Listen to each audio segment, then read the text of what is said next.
oleh Ketua Dewan Pakar. Mari Yono Sarjana Hukum. Baik, ketiga Bapak Ibu ini adalah merupakan the most influential pro bono lawyers. Selanjutnya akan diberikan oleh Sekretaris Jenderal Bapak Dr. Hermansyah Dulaimi kepada Ibu Dr. Christine Susanti. Baik. Pro Bono Award ini adalah satu bentuk apresiasi dari Pradi, ya, dalam hal ini PBH Pradi, kepada rekan-rekan kami yang telah melakukan pemberian bantuan hukum pro bono, baik secara PBH Pradi maupun secara advokatnya. Jadi nanti juga ada kategori itu most influencing, most dedicated, dan juga most inspiring, dan juga PBH terbaik 1, PBH terbaik 2 dan 3. Jadi mungkin sebenarnya kami tidak bisa memberikan sebenarnya kalau bicara penghargaan yang lebih daripada itu, tetapi paling tidak itu sebagai bentuk pengakuan atas bagaimana perjuangan mereka dalam memberikan bantuan hukum pro bono kepada masyarakat miskin dan akses to justice kepada masyarakat yang memerlukan bantuan hukum. Untuk kandidatnya berapa orang? Jadi kalau untuk PBH itu nanti ada 3 ya. Jadi ada juara 1, 2, dan 3. Kalau most influencing itu semua ya. Jadi tidak ada juara 1, 2, 3-nya. Most appreciated juga pro bono lawyer.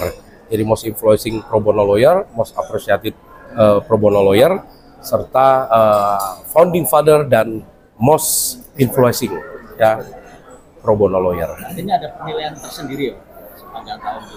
Ya, pasti ya. Kita ada tim yang secara objektif menilai itu. Ada. Jadi ada kriteria yang mungkin nanti bisa dijelaskan oleh Ketua Panitia juga, bagaimana kami bisa menentukan itu. Yang pasti kami jamin objektivitasnya.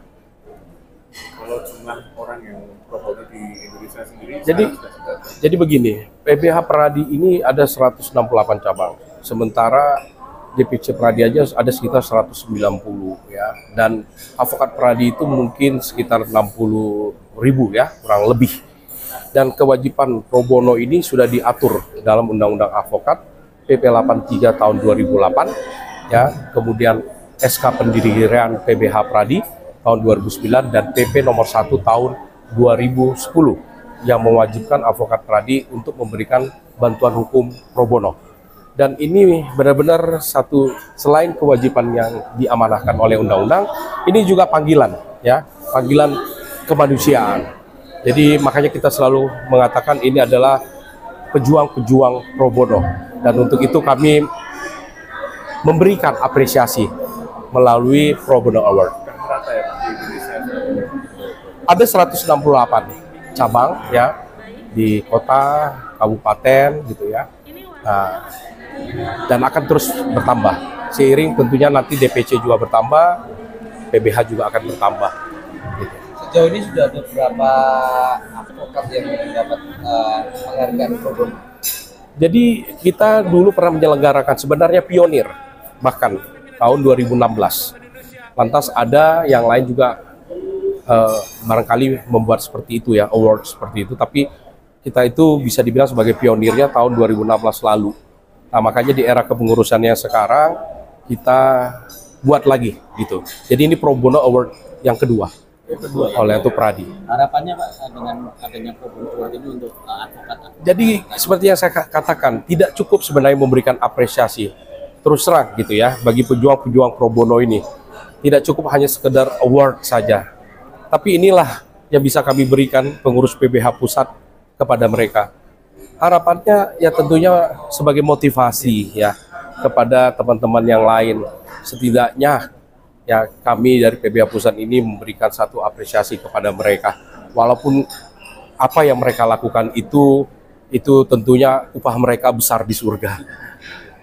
Itu amal ibadah mereka. Amin.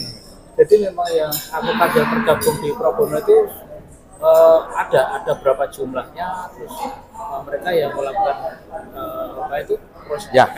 penanganan hukum. Jadi ini kita bicara avokat pradi di bawah kepemimpinan Prof. Oto Hasibuan. Kita bicara di situ sebagai satu-satunya organisasi wadah tunggal yang diakui undang-undang avokat single bar. Jadi ini avokat-avokat yang tergabung dalam pradi, organisasi avokat yang sah menurut undang-undang avokat. Nah, jadi memang ada kewajiban bagi avokat-avokat pradi ini melakukan ya pemberian bantuan hukum pro bono. Jadi siapa saja avokat di bawah kepemimpinan Prof. Oto Pradi yang memang mereka mau memberikan bantuan hukum pro bono sebagaimana memang ada ketentuan kewajiban tersebut, ya kita akan nilai dan harapannya ke depan juga akan kita lakukan lagi.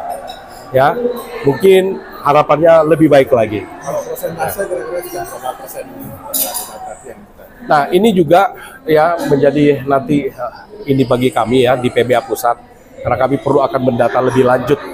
Ya, kalau sekarang kan kita menerima laporan-laporan, mungkin next kita akan membuat satu sistem database pelaporan yang bisa dilakukan langsung ya. Sekarang kita udah punya perkara gitu ya, aplikasi platform perkara kerjasama antara Pradi dengan perkara. Nah, nanti kami juga sedang mencoba membuat satu sistem gitu pelaporan daripada pro bono. Jadi supaya nanti kami punya database yang kami bisa tahu persis berapa jumlah daripada avokat Pradi yang melakukan aktivitas pro bono. Dan kami juga akan menganjurkan kepada DPN Pradi supaya ada regulasinya. Tidak lagi 50 jam minimal, ya minimal 50 jam dalam 1 tahun, tapi paling tidak 1 kali aktivitas pro bono dalam 1 tahun, supaya menjadi trigger. Kalau 1 kali aktivitas pro bono saja tidak dilakukan dalam 1 tahun, itu sudah keterlaluan.